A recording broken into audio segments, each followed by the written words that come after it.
A live shot of the White House briefing room. We're expecting a briefing there on the coronavirus from the task force and the administration. That's set to begin any moment. We will cover that for you.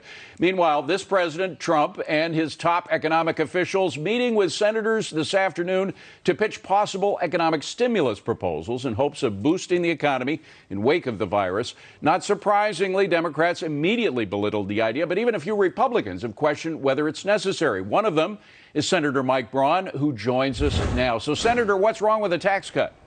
Well, it's coming from a true fiscal conservative here. The Democrats couldn't claim that reason. So I believe that the underlying economy being as good as it has been, and Main Street America, I was down keynoting in Austin where they canceled the South by Southwest to-do that they normally have. There were a large room of grain and feed dealers. They weren't really stirred up by the coronavirus. Their businesses will not be helped one way or the other with any type of government aid. And I think when it comes to stepping in with either the payroll tax cut, if it's aimed at small businesses only, I doubt that'll be the case. You know, I might be listening, but for the time being, I think we need to let this thing get into a trajectory where we see where it's going.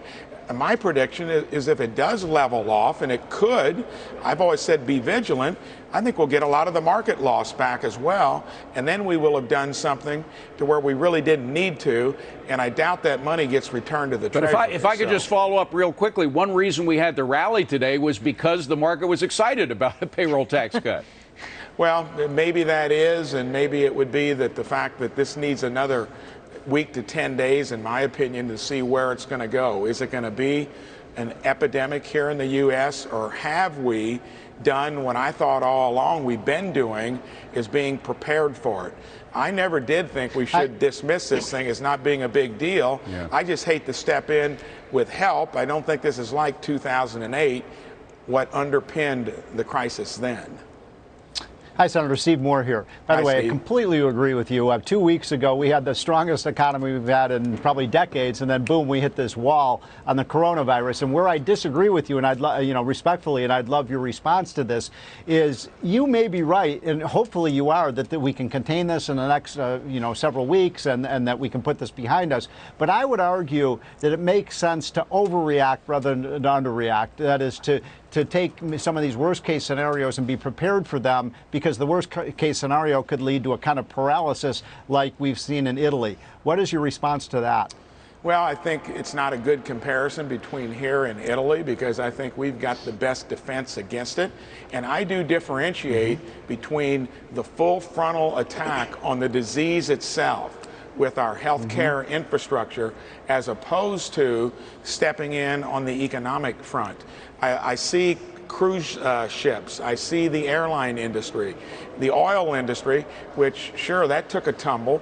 That maybe isn't all that bad if it's a short-run thing. For all the industries that use oil as an input, the ability to hedge in lower costs, I just think we need to give the economic component a little time to play out as we're attacking the disease itself. So maybe a difference in timing. Senator, it's Carol Roth. I mean, certainly I agree with you that the key here is to keep people employed. And there are certain types of businesses and industries, you named some of them, but like restaurants and hotels and even airlines. And of course, the small businesses that don't have as much flexibility here.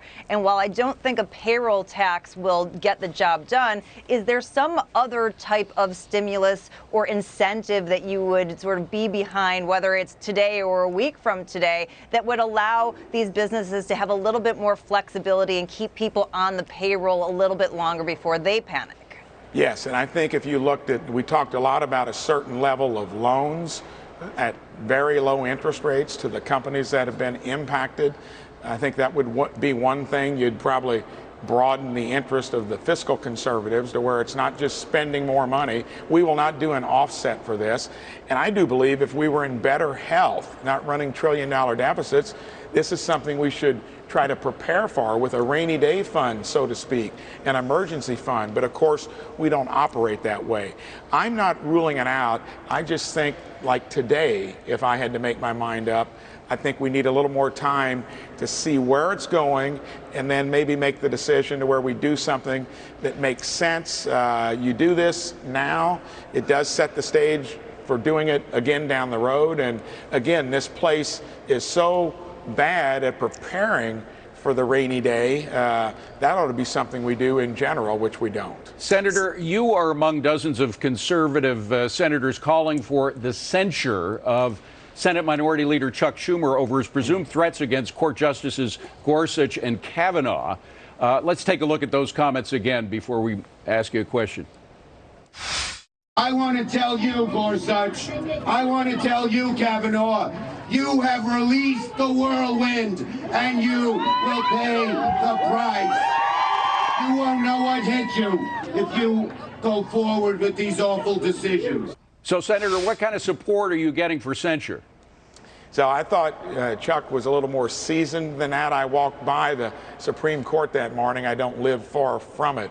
But I remember what he did when he dumped about 35 to 40 million or so in negative advertising into my campaign. So it's not going to be hard for me to be for censure.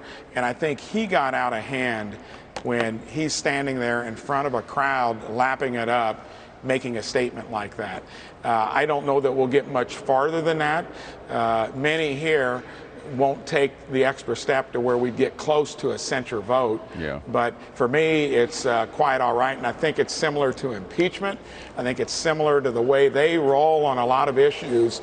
It's a lot of media spin, hyping it up because they don't have a platform that they're really proud of or can talk about. And I think that's going to play out, you know, in their trying to beat Trump over the next several months as well. Well, Congressman, I respect the fact that you're a businessman. Yeah. But the thing is that going back to the previous topic, the thing is I'm a believer in being proactive, not reactive. Yeah. It seems like you're trying to come from a reactive, while I respect that. I think it's best that we actually keep things going. Why? Because I want America to be kept great. No, so I'm here's not, the thing. In terms of the censure, right? The thing is that, you know, the sword cuts both ways, right? If we go after Schumer for this, you know, they're going to have to come back at us. You know, I didn't like what Senator Schumer said. You know, I was born in the People's Republic of Brooklyn. Shout out to Brooklyn. But the thing is, you know, what is the best way going forward here? Is it going to create more division? Well, first of all, a censure is not going to happen. You're not going to get probably beyond the folks that have already been on it. And you make a point when you say that. And I think Chuck did step across the line here, and it was mostly because he was riled up by the crowd that was lapping it up. And you are right. I'd love to see a more civil place when it comes to any of these key issues. I remember when we were talking about impeachment, and he very politely, when I was finally beating him down to the sticks with John Barrasso and Tim Scott, he said, "Mr. Braun, you're so polite, now I need to talk." So maybe it should be like that. Hey. I don't know that we'll get there. Senator Braun, thank you so much for being with us. We were waiting to see if we could see the beginning of the briefing that we're going to be getting from the task force, and we will cover that. We're going to go to a break. If that begins during the break, we will come out of the break for that virus conference that you will be able to see live. We'll be right back. Stay with us.